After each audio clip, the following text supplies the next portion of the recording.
Hello. Something that I believe that I did well throughout my last speech, which was my informative speech, is I believe that I brought really good energy to the speech and that I came and I spoke very clearly. I spoke with emphasis. I was maybe a little bit louder with my tone when it came to certain phrases, maybe a little bit more quiet when it came to other phrases, depending on what I was talking about.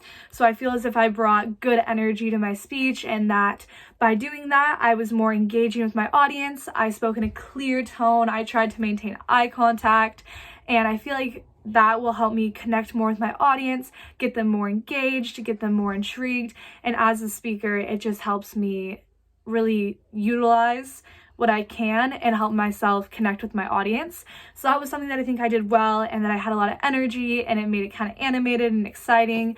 But something I definitely think I need to work on is moving around and kind of utilizing the space that I have when it comes to delivering my speech, and just kind of walking around the room more. And maybe I could do this by showing a visual aid and maybe moving around or doing it in such a way where I have to move my body around the space and show off the visual aid. Just some method to get me to move around the room more, move around the space I have more, which will ultimately help me connect with my audience even more and be more intriguing and engaging, which is a main goal that I have in my speech.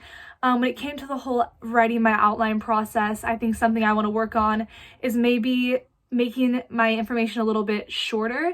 That way I can speak slower when I'm delivering my speech and fit more information in. That way I don't feel like I have to rush and give my speech really quickly in order to stay in the time limit. When I'm writing on my outline, I'm going to put a little bit less information. That way I can spend more time actually saying the information in my outline and actually talking about it, and I don't feel as rushed. So that's another thing that I want to work on, is just putting a little bit less information. That way I don't feel rushed throughout my speech and I can speak a little bit slower. So yeah, that is my reflection on my speech.